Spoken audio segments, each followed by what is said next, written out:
al menos dos objetos. Fíjense cómo este principio débil, esta forma débil del principio de las cajas, es una consecuencia del que acabo de escribir.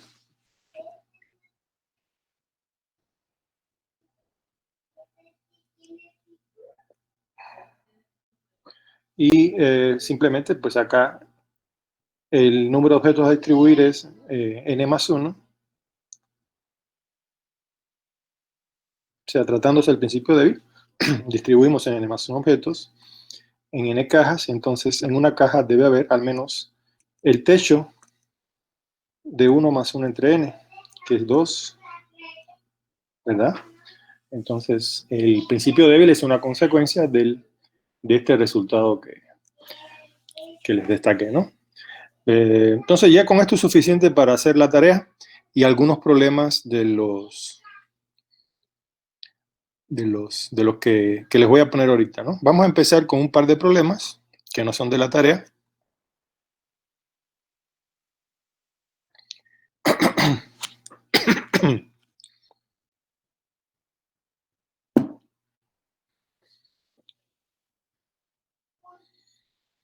El primer problema es,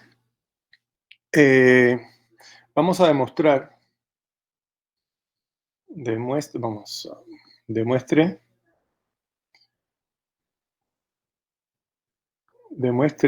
que justamente ahora, bueno, que en la Ciudad de México,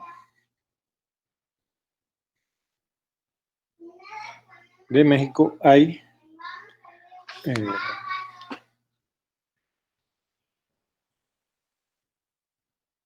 417 personas.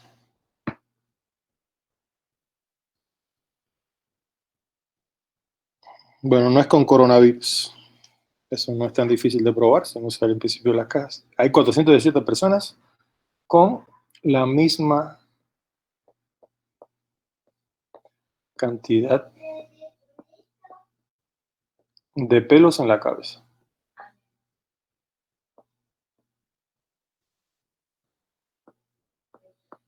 ¿Ok?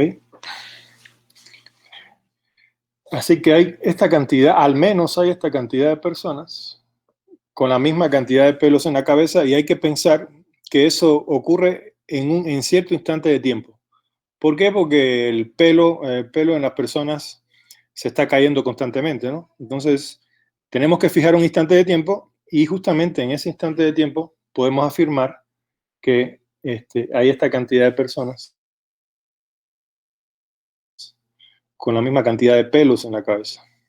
Les voy a dar unos minutos para que lo piensen y recuerden que esto es una especie de clase práctica, lo que vamos a hacer hoy. Entonces, me gustaría empezar con dos problemas así, que podamos hacerlo entre todos y ya después nos vamos a la tarea, ¿no? Les doy unos minutos para que lo piensen y si alguien tiene alguna sugerencia o lo resuelve, me dice una observación acá, un dato, para que todos tengamos los mismos datos, que estos datos no son exactos. Vamos a suponer que en la Ciudad de México hay exactamente 25 en este instante de tiempo. Dentro de 5 minutos ya nació alguien en la Ciudad de México, seguramente, y ya somos más. Ahorita en este instante de tiempo hay 25 por 10 a la 6 personas en el DF, y que el máximo número de pelos en la cabeza de una persona, la más persona que tenga más pelos en el mundo, no puede tener más de 6 por 10 a la 4 pelos. Esos son los datos con los que vamos a trabajar todos para intentar probar esa afirmación. Y repito, bueno, cuando alguien tenga alguna idea o lo resuelva, me dice, ¿no? Hay que usar en principio para hacer este problema.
Ya lo tengo, profesor.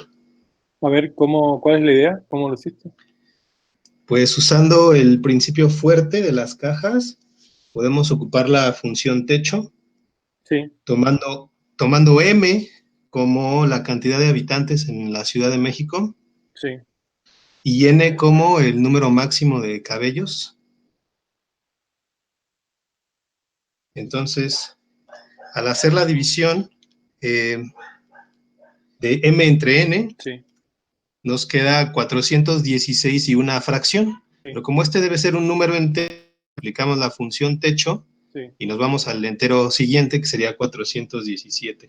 sí. Bueno, muy bien, esa es la idea. Bueno, vamos a detallarlo un poquito más, pero esencialmente eso es lo que hay que hacer.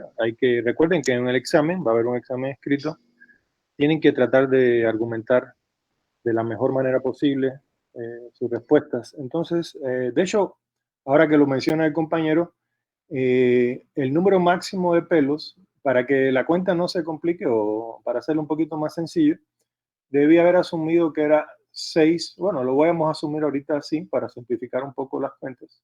Es 6 por 10 a la 4 menos 1. Ahorita van a ver la razón del menos 1.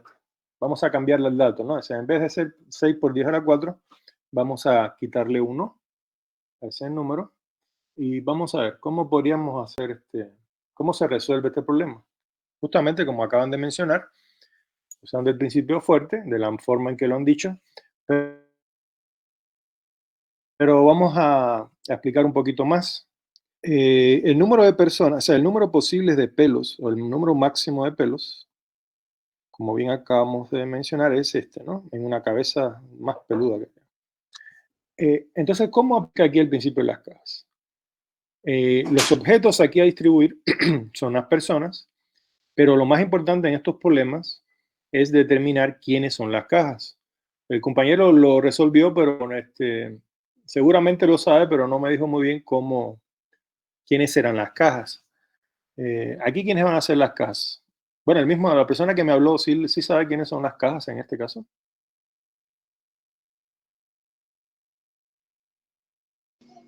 Sí, las cajas son el número de cabellos en la cabeza.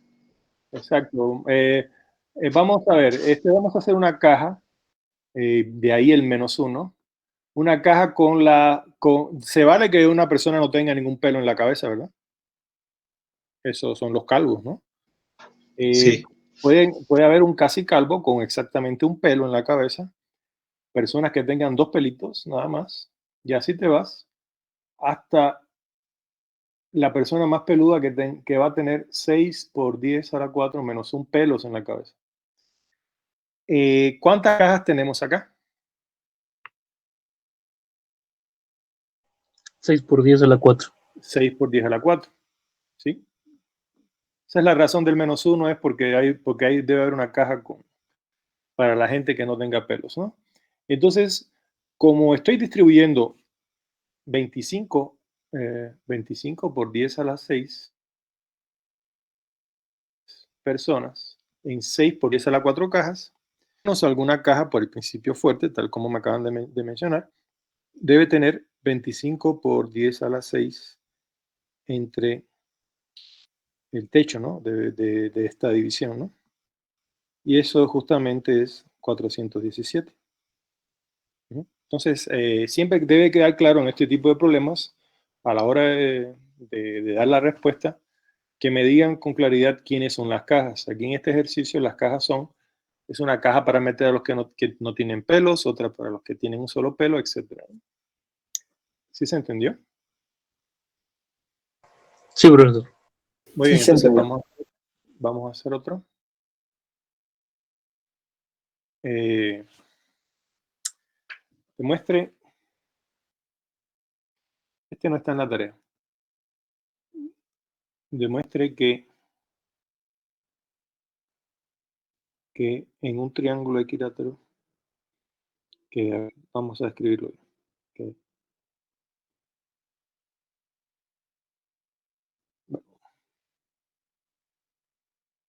vamos a escribirlo mejor.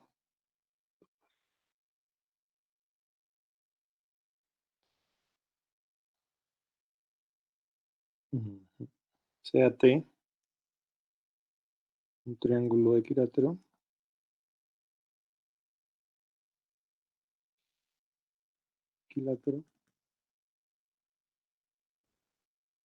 de lado 2. Entonces, demuestre que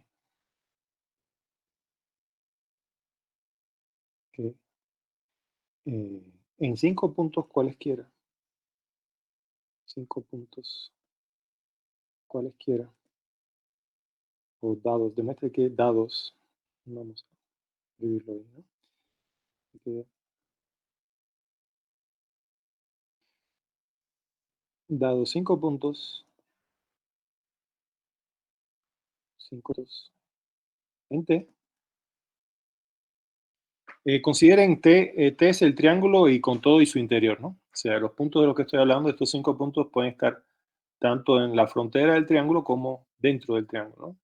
O sea, es una región cerrada, una curva cerrada ahí, determinada por una región limitada por ese triángulo equilátero, ¿no? Cualesquiera 5 puntos en esa región, o limitada por T, siempre hay dos cuya distancia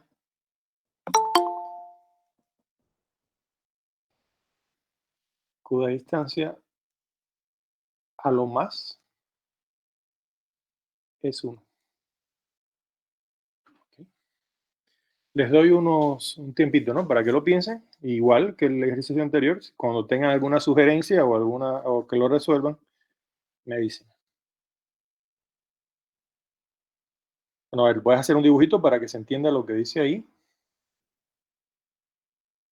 Tenemos un triángulo equilátero del lado 2. Entonces, no importa dónde yo ponga 5 puntitos en ese triángulo equilátero,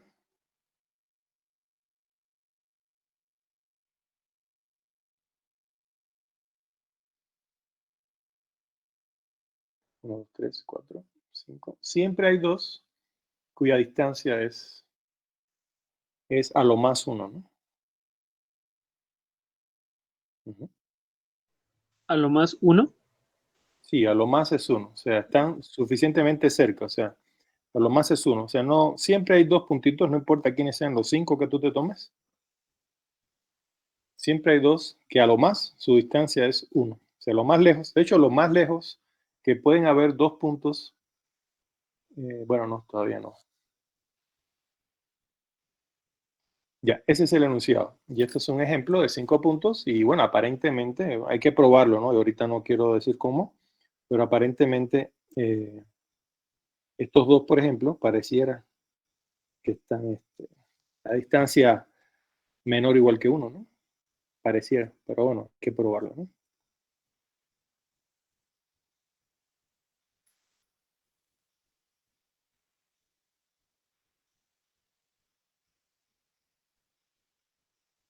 La sugerencia para hacer este problema es, si se acuerdan en la última reunión, bueno, hemos visto pocos ejemplos, pero estos ejercicios, como muchos de los de la tarea, que vamos a ver en un momento, siempre la clave para resolverlos es encontrar una partición conveniente de un punto, ¿no?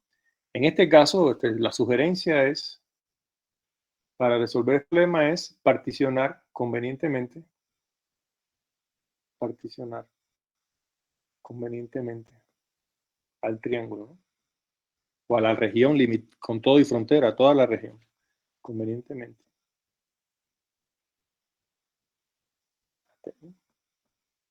Con todo interior, ¿no? Toda esta región, con todo interior y frontera, hay que particionarla en cierta cantidad de partes para poder aplicar el principio, de hecho, la forma débil del principio de las cajas. Si quiero usar la forma débil del principio de las cajas en este problema y estoy distribuyendo 5 puntos en esa región, ¿En cuántas partes habría que particionar al triángulo equilátero?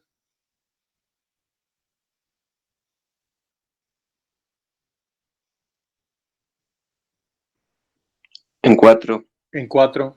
¿Y cómo sería la forma correcta de particionar ese triángulo? Tomando los puntos medios y uniéndolos con segmentos. Exactamente. Vamos a hacer el dibujito. Es justamente lo que están haciendo. Lo que están sugiriendo es lo que hay que hacer.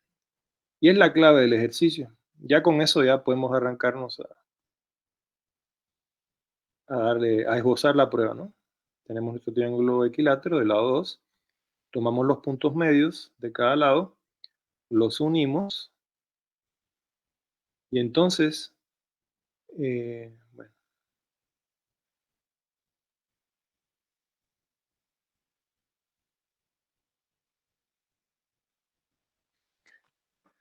ahora el triángulo está particionado en 4 triángulos equiláteros del lado 1, ¿no? ¿Sí están de acuerdo? Sí. Y entonces, la demostración tiene sus pasos, ¿no? No es inmediata, pero bueno, como primer paso, este es el fundamental, de hecho. Si te das cuenta de esto, ya lo demás sale más o menos de manera natural. ¿Cómo aplicamos el principio de la caja? Para asegurar que...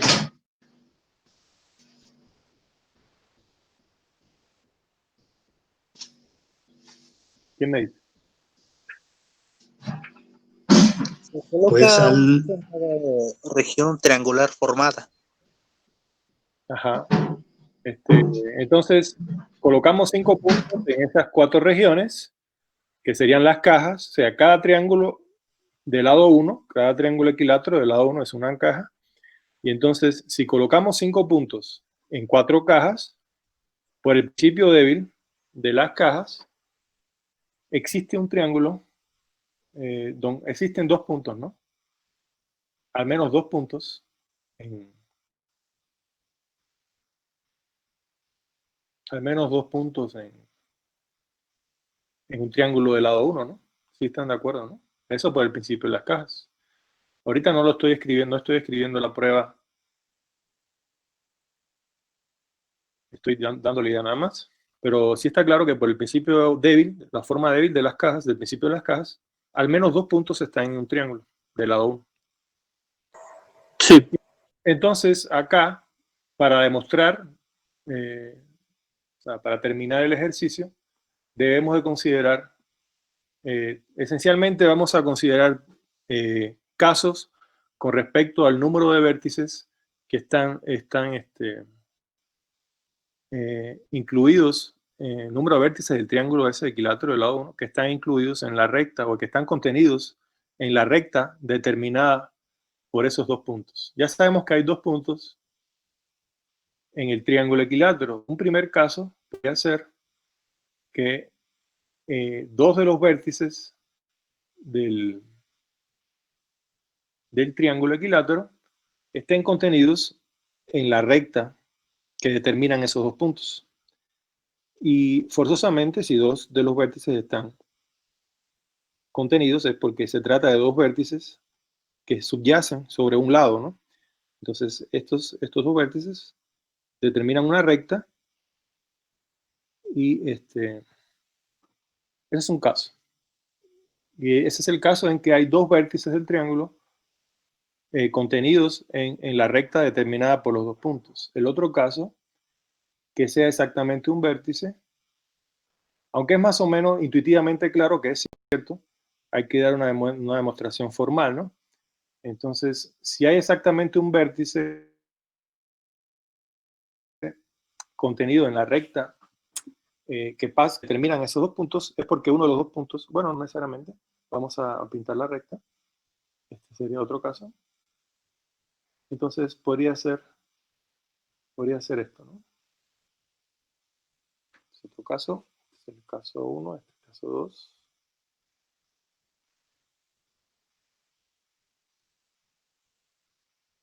Y exactamente la recta por la que pasan. Hay muchas formas de resolver este, bueno, no es la única forma de mostrarlo lo que estoy haciendo. Esta es mi propuesta, ¿no? Seguramente hay otra manera de hacerlo. Y el tercer caso es que la recta que determina estos dos puntos no pasa por ningún vértice del triángulo. Entonces, vamos a pintar. Sin pérdida de realidad, podemos pensar que esto es así. Y aquí están los dos puntitos, ¿no? De hecho, los casos extremos acá, está claro que si lo pruebo para el primer caso, para escribirlo todavía más claro, podemos hacer que los vértices son, que los puntos son justamente los dos vértices del triángulo. El segundo caso, ¿por qué estoy tomando así el caso? Porque si es el caso, si es este caso, por ejemplo, pues si ya resuelvo este caso extremo, pues resuelvo el general, ¿no? Para el caso correspondiente a dos vértices que pasen que estén contenidos en la recta. Y el otro caso,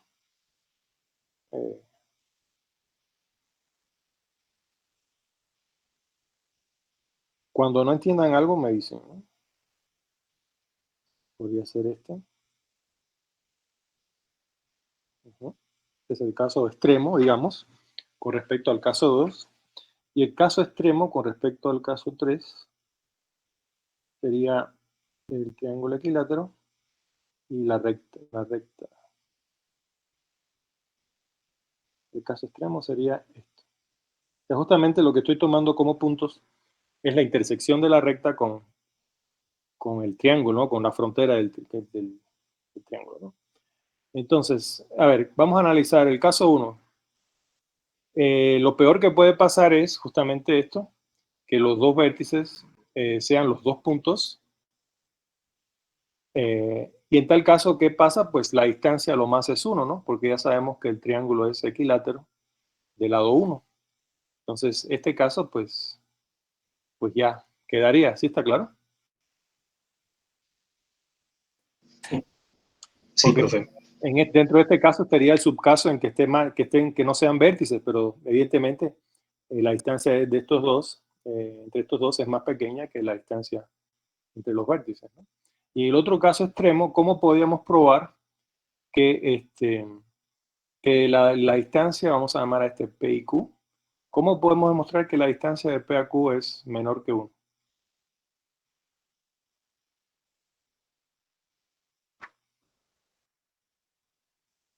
¿Quién me dice?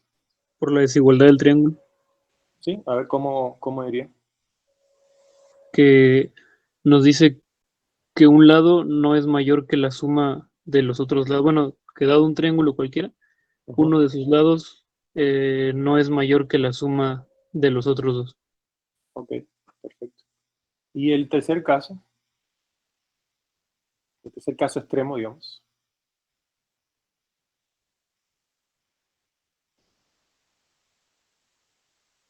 Por teorema de Tales No, o podemos triángulos usar el semejantes caso o algo así, anterior. ¿no? O sea, puedes usar, vamos a hacer una construcción auxiliar aquí. Vamos a pintar un segmento que va desde este vértice hasta este. Entonces aquí tienes el triangulito, este es un subcaso, ¿no? El triangulito PQR, ¿no? Entonces, por el caso anterior, esto es sin pérdida de realidad. O sea, si la recta esta recta roja, estuviera girada de alguna forma, de tal forma que este ángulo no fuera mayor que 90 grados, o al menos 90 grados, lo podemos tomar convenientemente el par de aristas consecutivas, el par de lados consecutivos del triángulo que lo convenga. O sea, esto realmente análisis no voy a hacer. No voy a perder la realidad. Lo que podemos observar es el segmento de recto azul, justamente su lado de ese segmento todo el cuerpo al ángulo mayor en el triángulo PQR, por tanto el lado más grande. Pero ya vimos en el caso que ese lado de ese segmento azul, su distancia es de la distancia de acá es menor que 1. Y por tanto, por más razón, la distancia, y lo voy a poner aquí, la distancia de QR es menor la distancia de Q1. Es menor que la distancia de Q.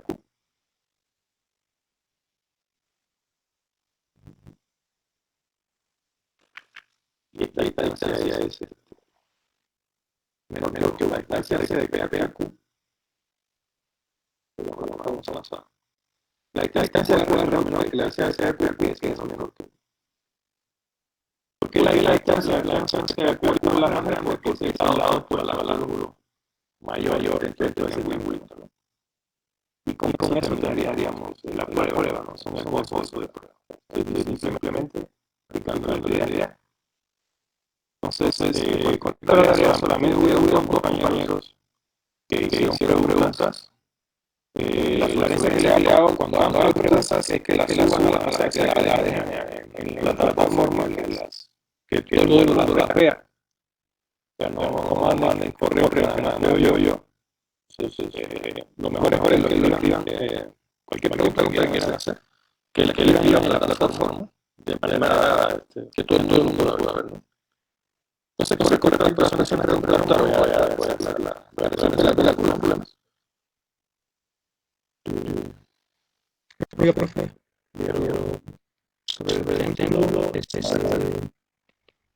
¿qué pasa cuando un punto está en un triángulo dentro de un triángulo equilátero algo, ¿no? Y otro punto está dentro de otro triángulo igual equilátero de uno, o sea, Justamente para eso usamos el sitio de las cajas. Si tenemos 5 puntos. sí. Vamos a hacer un poco de color. Pero Espera, se quiere ir. espera un momento. Bueno, sí. Déjame decir lo que quiero decir.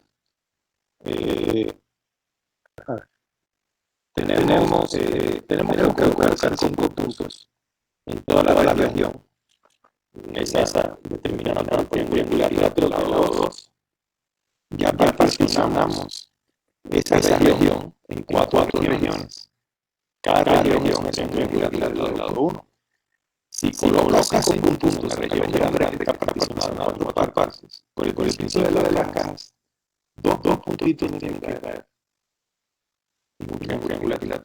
Dos que caen. Y justamente eso es lo que estoy analizando. Que justamente esos dos que están cayendo en un triangularidad.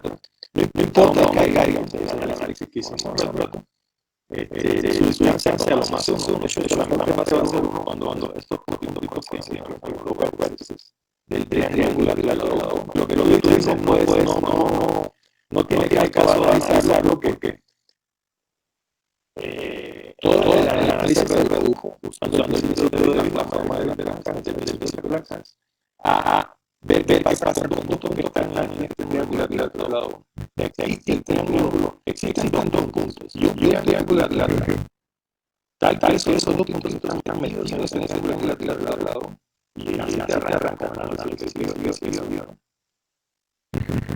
entendiste? Sí. Entonces, no hacer ese caso, ¿no? Porque para que quiero ver un punto más lejos, o sea, para que mire esto es muy poco. O sea, no justamente, evidentemente, ya sea que hay de acá se mayor que uno. Pero no se trata de eso, no se trata de eso, se trata de evaluar que existen dos puntos, eso es un punto. Que no va a pasar bien. Exactamente. Sí, ok. Vamos a la tarea, ¿no? Vamos a tratar de los primeros problemas. Déjame poner la tarea.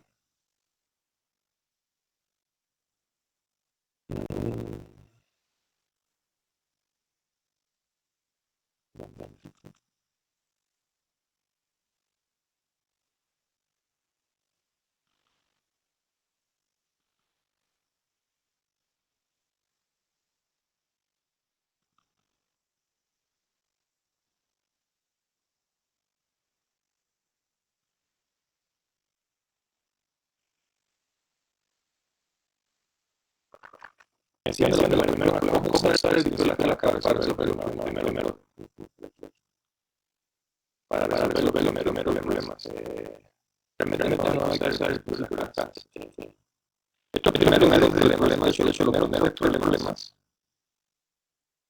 Bueno, siendo es como una variación del principio que usa, que todos los problemas tengan iniciado del mismo estilo y que se tengan que resolver de la misma forma. Pero tienen cierta relación, cualquiera de los problemas que se usa con el principio de la caja. Entonces, por ejemplo, vamos a hacer el 1, ¿no? Vamos a ver qué pasa con los dos primeros. O el 1 y el 3. Es el 1. Una ciudad tiene 100.000 habitantes. A cada una de las ciudades se le asignan iniciales. Por el primer nombre y los apellidos. Y supone que el alfabeto también tiene 6 letras. Habrá dos ciudadanos cuyas iniciales coincidan. ¿Alguien lo hizo? Yo, profesor. ¿Cuál es tu respuesta?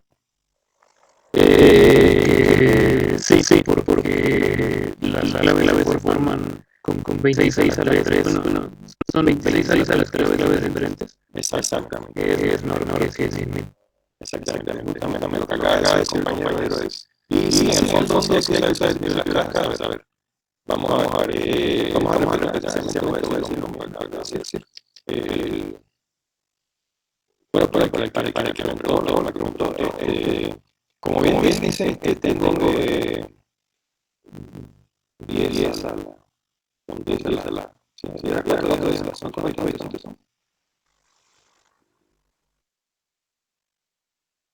Sí, 1000, no 10 a las 5. 10 a las 5 habitantes. Y entonces eso es. Y tengo el número posible de claves de código que se pueden asociar a un habitante de 6 al Google. Sí, se está asignando un arreglo, una clave, código de cada habitante formado por letras, ¿no? Por letras. Y estamos asumiendo para estamos usando el alfabeto norteamericano, digamos. Eso es ejercicio. Todos salen del global, todos. Vamos a asumir que hay 26 letras en el alfabeto. Y entonces, si hay 26 letras, el número de códigos de este estilo de tamaño 3 son 26 por 26 por 26, que es 26 al cubo. Entonces, aquí ¿quiénes serían las cajas? Aquí las cajas son los códigos. Código 1, código 2, hasta el código 26 al cubo. Y tenemos que asignarle un código a las personas, que eso equivale a agarrar a esas personas y distribuirlas en estas cajas, sí. Pero como bien acabas de mencionar, 10 a las 5 es mucho mayor que 26 al cubo. Entonces, ¿qué va a pasar al principio de las cajas? De hecho, al menos cuántas personas van a tener el mismo código. 10 a las 5, no sé si alguien se da cuenta. Alguien se da cuenta de 10 a las 5, de hecho, 10 a las 5 de 26 al cubo. No importa, ¿no? Pero bueno, lo que quiero decir es que 10 a las 5 de 26 igual de hecho, van a haber al menos ese número de personas hasta que se le está asignando el código de la misma, como dice acá. No dice que sea una clave, dice que son 3 iniciales. Sí, pero a cada uno se le asignan sus 3 iniciales con una especie de código, ¿no? Entonces, ¿cuánto posible es 3 iniciales con código de iniciales de 36 al cubo? Y entonces habrá una sí. De hecho, hay tanto como hay al menos 10 a las 5 de 36 al cubo. De hecho, iniciales con la cuenta. Pues ese número creo que es mayor que 2. Entonces habrá si dividirlo el total como 5 pues entonces el techo es 6. El techo de todo es 6. Este es 6. ¿Qué quiere decir? Que al menos habrá 6 ciudadanos con el código, que tengan los mismos iniciales. Es lo que quiere decir en este caso. Sí, están de acuerdo.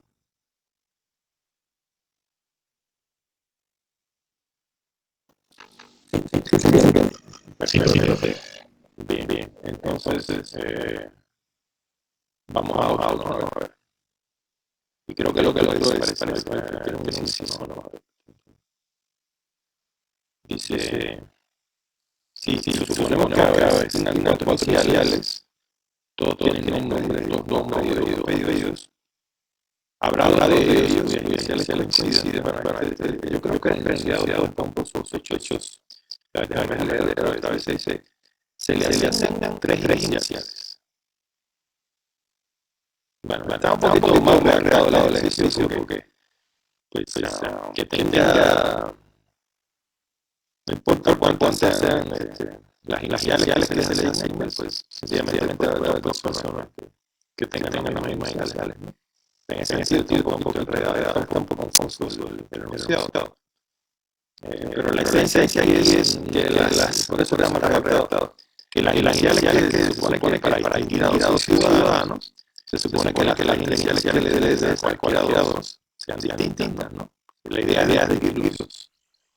Sí, sería más bien como la pregunta es ¿cuántos se requieren como mínimo para que no haya dos en la misma? Y algo así, realmente no está muy redactado el ejercicio, quizás por eso la confusión.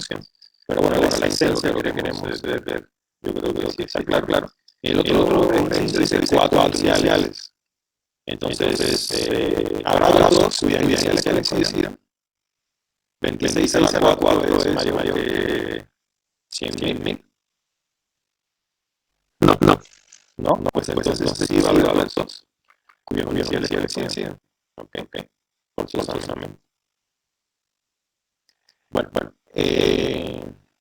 Y los otros son del mismo estilo, ¿no? Vamos a hacer el 3. A ver, vamos a hacer el 3 y con eso pasamos a los otros un poco más complicados. Quieren codificar 26 letras del alfabeto y los 10 dígitos con cada de bits. ¿Cuál es el menor en el cual es posible? ¿Cómo se hace? Bueno, ahí yo lo hice de dos formas, o bueno, encontré dos formas de hacerlo. A ver, dime.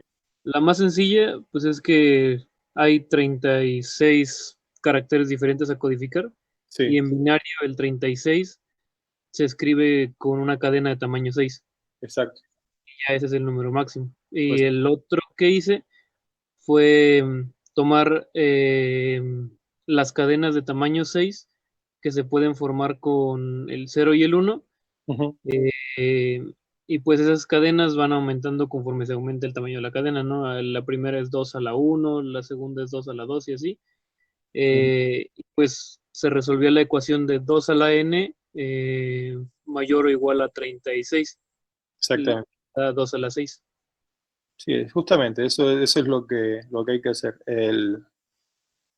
Como bien dice el compañero, ¿no?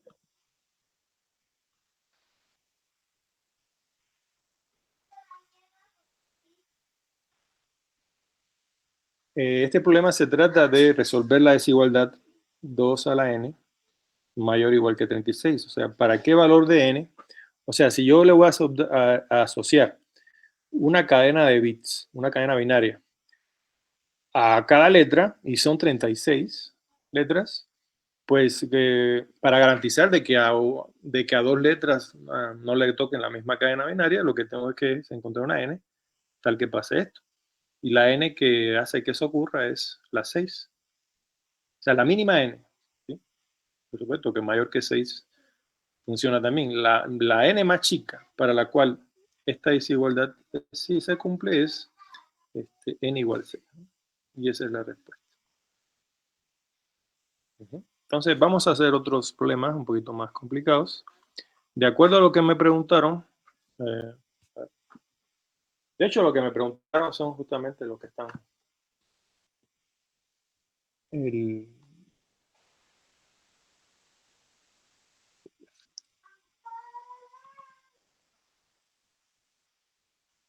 A ver, vamos a hacer el 6.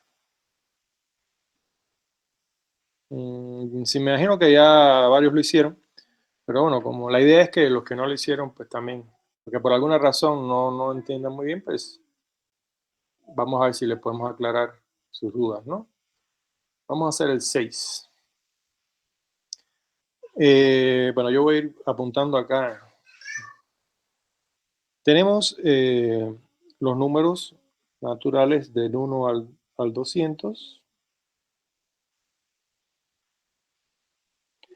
Y bueno, recuerden que yo ahorita lo que estoy haciendo es esbozando las ideas, o sea, no estoy escribiendo así una demostración muy formal que digamos, pero bueno, lo trato de escribir lo más claro posible, pero siempre hay una redacción que es un poco distinta a lo que yo estoy diciendo, ¿no? Tenemos estos números naturales, seleccionamos 101 de ellos. O sea, hay que demostrar que si seleccionamos 101 de ellos, cualesquiera, siempre hay dos tales que uno es divisible por otros. Sí. 1 y 2. Enseña ese tales que N1 divide N2. Ok. Entonces vamos a irnos para acá. Les voy a hacer el problema, o sea, yo estoy seguro que varios lo hicieron, pero lo voy a hacer acá.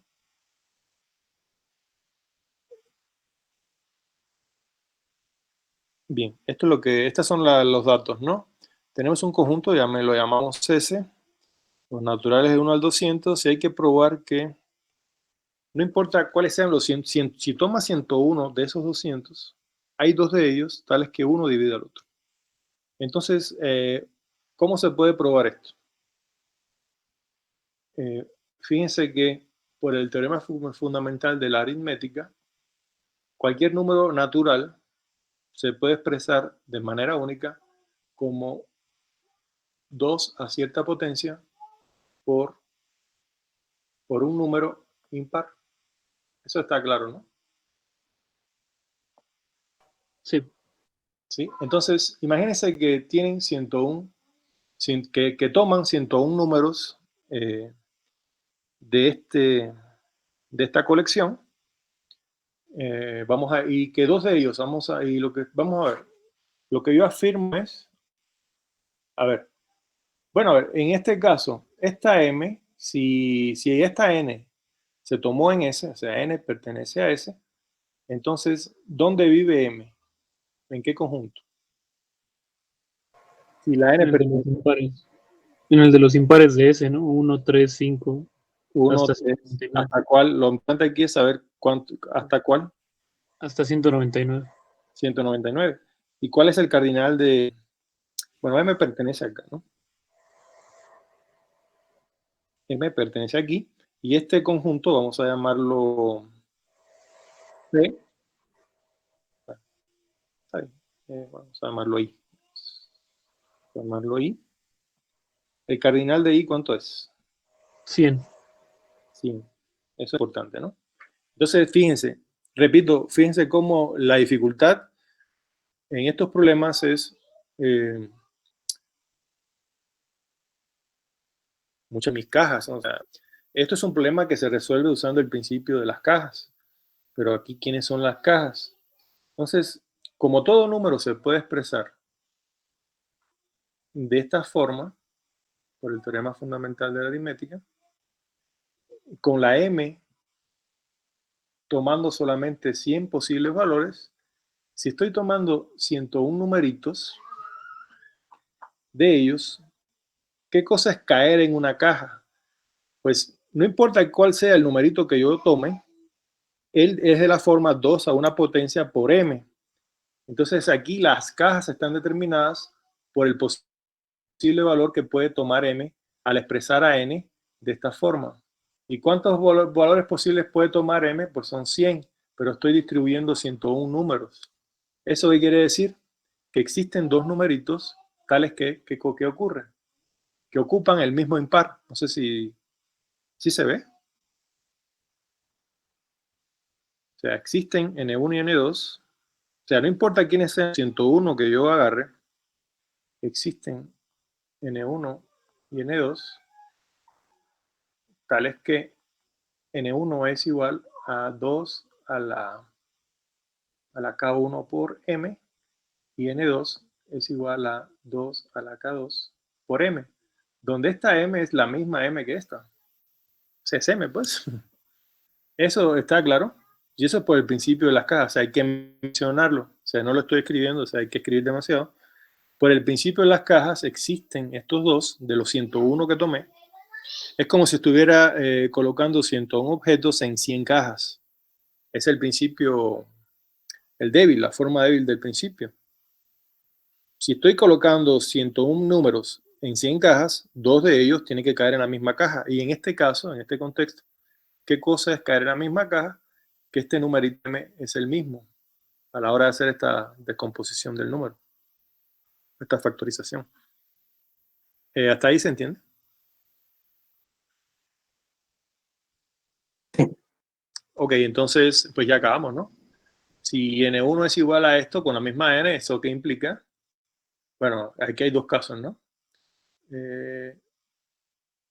Si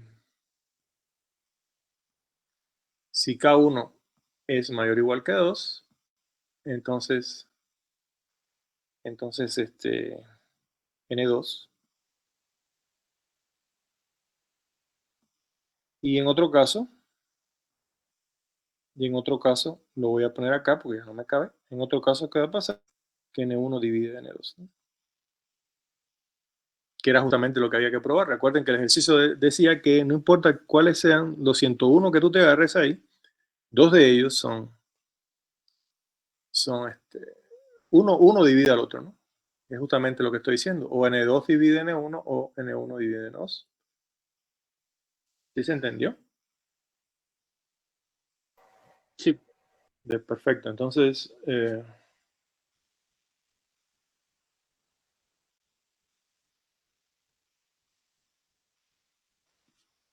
es el 6. Si se fijan, el 7. El 7 es similar, no lo voy a hacer. Vamos a hacer el 8. ¿No? Seleccionamos N+1 números del conjunto, de este conjunto, primeros naturaleza, hasta 2n. Siempre existen dos consecutivos. Aquí hay que ver a quién a quién hay que particionar. A la hora de particionar un conjunto acá, estamos justamente determinando quiénes son las cajas. Como pueden ver, también no hay una única, o sea, no hay una receta para hacer estos problemas. Algunos son más claros que otros, pero recetas como tal para hacerlos no hay, ¿no? Entonces aquí la sugerencia es particionar convenientemente este conjunto, ¿no? ¿De qué forma podríamos particionar este conjunto, que serían mis cajas, de tal manera que al echar en esas cajas n+1, o sea, ¿qué cosa es tomar n+1 números de acá? Pues es, si yo particiono este conjunto, estaría justamente echando, o sea, colocando, distribuyendo esos n+1 números en esas cajas, por el hecho de que esa colección de cajas, por llamarlas así, determinan una partición del conjunto del 1 hasta el 12. Aquí lo conveniente es particionar. ¿Y quiénes serían, alguien lo hizo? ¿Quiénes serían las partes de la partición? Los pares y los impares otra vez, ¿no? Sí. Pero eso te sirve de algo. Hay que probar que no importa cómo te agarres n+1. De hecho, a ver, si queremos aplicar eso para empezar, para que quede bien claro. Si quiero aplicar el principio, la forma débil, que es lo que voy a hacer, del principio de las cajas, ¿en cuántas partes voy a particionar a esto? Si vamos a distribuir n+1. En 2. ¿En N? En n. Quiero probar que existen 2 consecutivos. Entonces debería particionar este conjunto en n partes. Me están diciendo por ahí en pares e impares, pero eso te sirve. De hecho estarías particionando en 2, eso no te sirve. Tendríamos Particionarlo en n pares y sería 1,2, 3,4 hasta 2n-1,2n. Eso suena mejor. Sí. Vamos a... Profe, ¿puedo argumentar algo antes? Dime. Lo que pasa es que yo también lo particioné en pares e impares y sí llegué a la conclusión. Porque si el conjunto llega hasta 2n, entonces al tener dos conjuntos, ambos van a tener tamaño n, los impares y los pares, y obviamente no son consecutivos entre sí. Entonces, si tomas n más 1 objetos, quiere decir que estás tomando un par dentro del conjunto de los impares o viceversa, y por lo tanto tienes entonces un consecutivo al menos. No, a ver, suponte que particionas, tienen los impares, 1, 3, hasta 2n menos 1. Y entonces tienes que son... Esa es tu partición. Tú dices que vas a partir en 2, ¿no? Es lo que me está diciendo. Profe, sí. Son 2, 4 hasta el 12n. Pues es que no puedes llegar a la conclusión. O sea, ahora...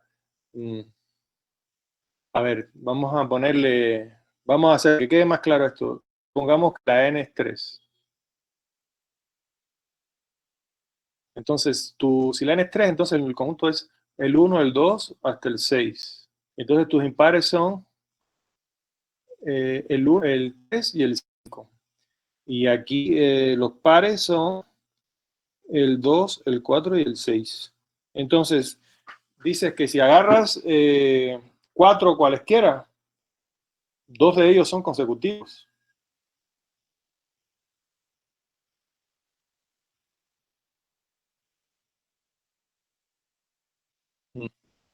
Sí, ya estoy viendo el error. Sí. No sé, o sea, digo, igual, si agarras 4 aquí, no importa cómo los agarres. Es que es cierto, para empezar es cierto. O sea, cualquiera que agarres tienen que ser consecutivos. Pero no por la forma en que participo. No sé si me hago explicar. O sea, el resultado es cierto. Si tú te agarras 4 aquí, 2 de ellos van a ser consecutivos. Pero no hay manera de argumentarlo por el hecho de por la forma en que particionaste. Entonces, déjame hacer lo que sugirieron hace un rato, suena un poquito mejor. Es de hecho lo que hay que hacer. Esto que está acá es una partición del conjunto de pares 2n menos 1, 2n. Fíjense, esto es una partición de los naturales desde el 1 hasta el 2n. ¿Y cuántas partes hay? Pues 1, 2, hasta n. Entonces, cada una de las partes de la partición son mis cajas. ¿Cuántas cajas tengo? Tengo n cajas. Cada parte es una caja. Tengo n. Y estoy distribuyendo, seleccionar n más 1 números del 1 hasta el 2n es distribuir n más 1 números en estas cajas, es equivalente, pero son n más 1 y son n cajas. ¿Qué quiere decir eso por el principio débil de las cajas? 2 de ellos caen en una caja. ¿Y qué cosa es caer en una caja? Evidentemente, si todas las cajas se tratan de ser números consecutivos, ¿no? Como lo son el 1 y el 2, el 3 y el 4, etc. Pues entonces, por el principio débil, si dos elementos caen en una caja, es equivalente a decir, por la forma en que particioné o definí mis cajas, es equivalente a decir que 2 de ellos son consecutivos. ¿Sí, señor? Sí, señor. Perfecto. Entonces,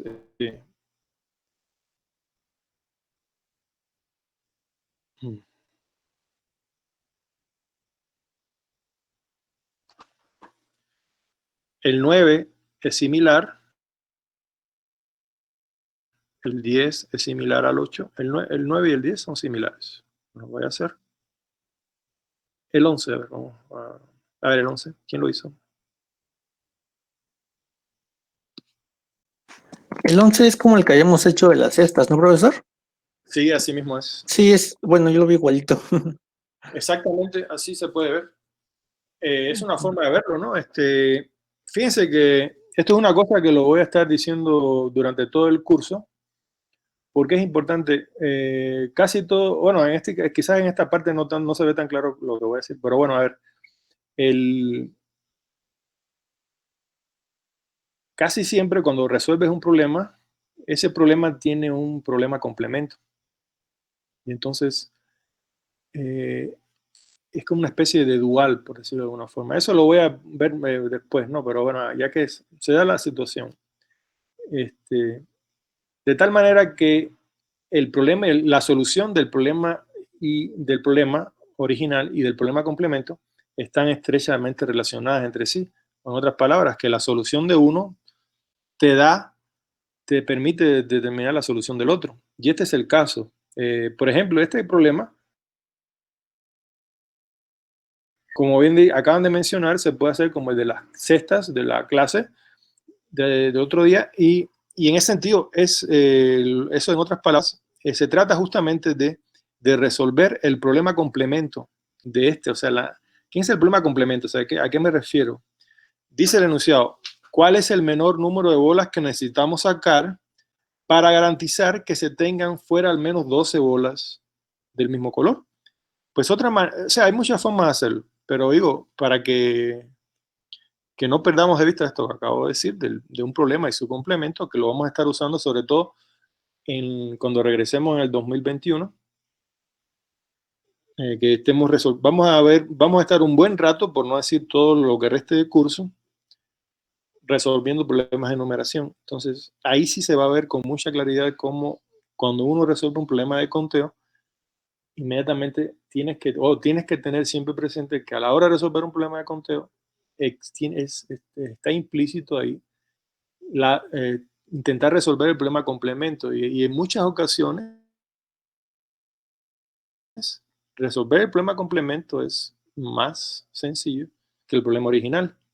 En otras palabras, que es como una técnica para resolver un problema. Si tienes en cuenta siempre esa noción de dualidad que hay en muchos problemas, eso te permite, como una técnica más para resolver un problema, es que si no sabes resolver un problema, mira el problema complemento y puede ser que la solución del problema complemento sea más fácil de determinar, y esa te da, resolver el problema complemento te lleva forzosamente a la solución del problema original.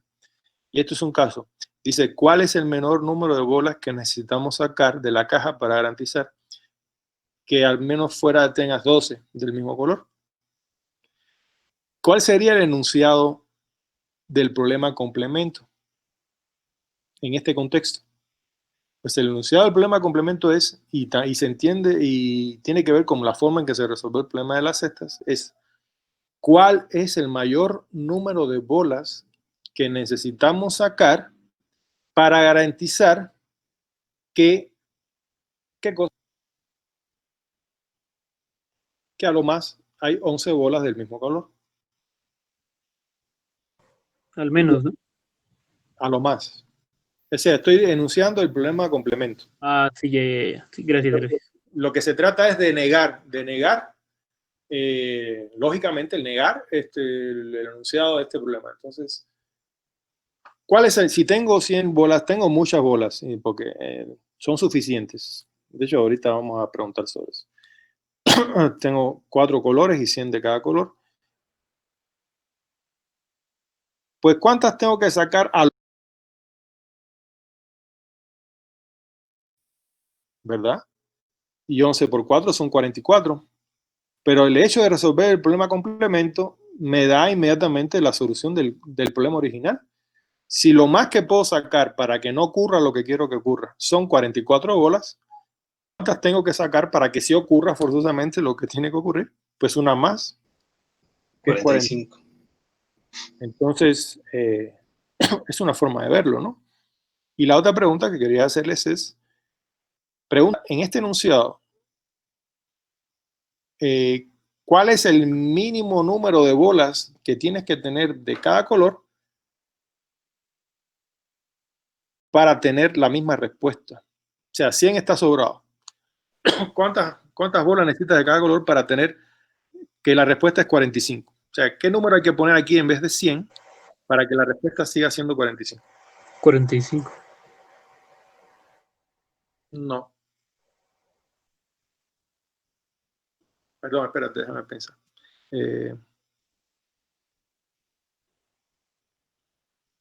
No es 45. ¿Cuál es? O sea, lo que quiero es que creo que no estás entendiendo lo que estoy diciendo. Quiero que me cambien el número 100 por otro número, de tal forma que la respuesta del problema siga siendo 45.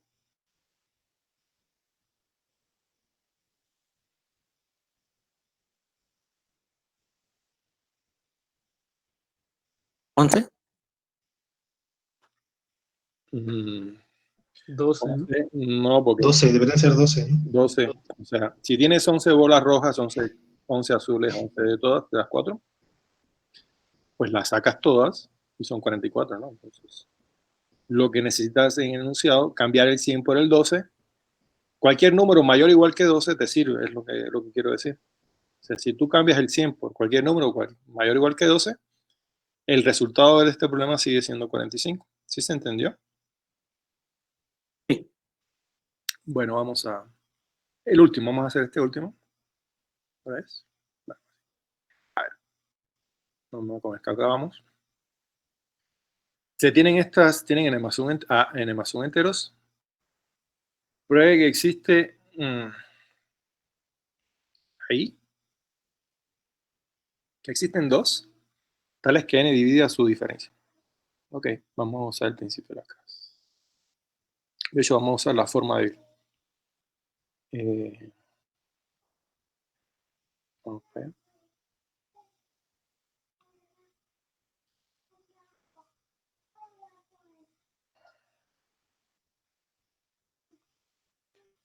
Entonces, tenemos n+1 numeritos a1, a2.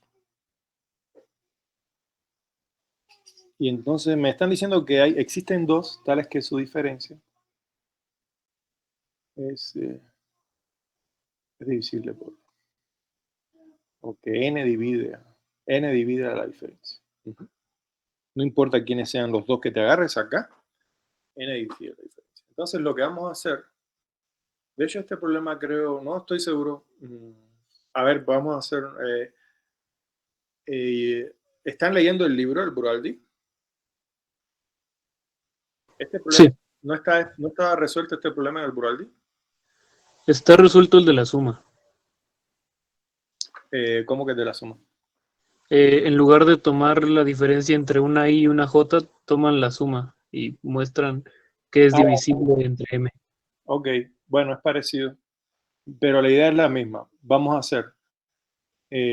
repito, esa es una experiencia importante. O sea, deben de estudiar por sí mismos. Porque en última instancia lo que uno aprende es lo que aprende uno. O sea, no es lo que...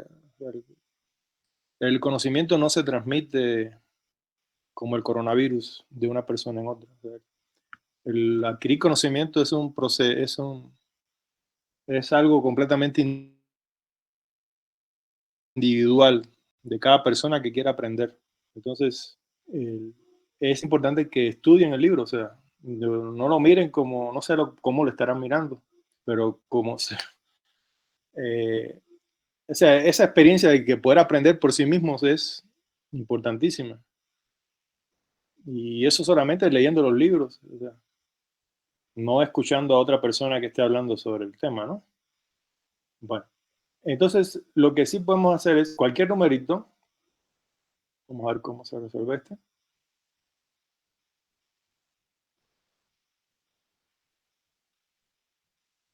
Cualquier número se puede expresar de manera única como un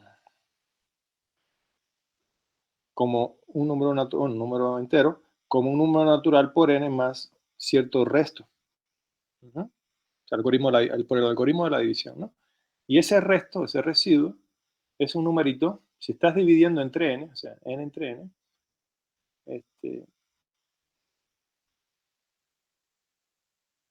ese residuo es un número que está entre 0 y ¿qué? n-1. n-1. ¿Qué quiere decir? Tengo n posibles valores para ese valor, para ese residuo. Y lo que sucede acá es que si yo hago esta operación, o sea, expreso cada número en esta colección, tengo estos n más 1 números, cada uno de ellos se puede expresar de manera única como cierto natural por n más un residuo. Pero ¿cuántos numeritos tengo acá? ¿Cuál es el cardinal de ese? Es n más 1. ¿Y cuántos posibles residuos tengo? Son n. ¿Eso qué quiere decir? Que 2 de ellos no van a tener el mismo residuo. Es como si estuviera echando esos n más 1 números en n cajas. ¿Quiénes determinan las cajas aquí? El residuo. ¿Sí? Los residuos son mis cajas. Quizás hay números que dejan residuo 0, hay números que dejan residuo 1, residuo 2, hasta residuo n.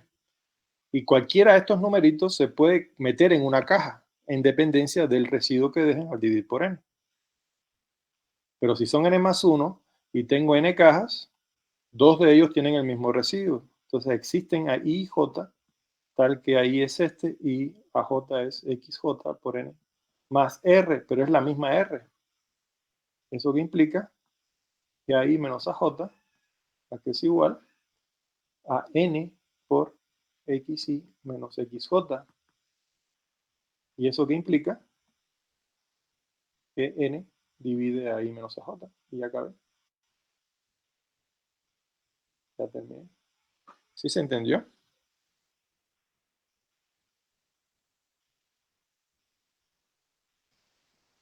Sí, sí, profe. Perfecto.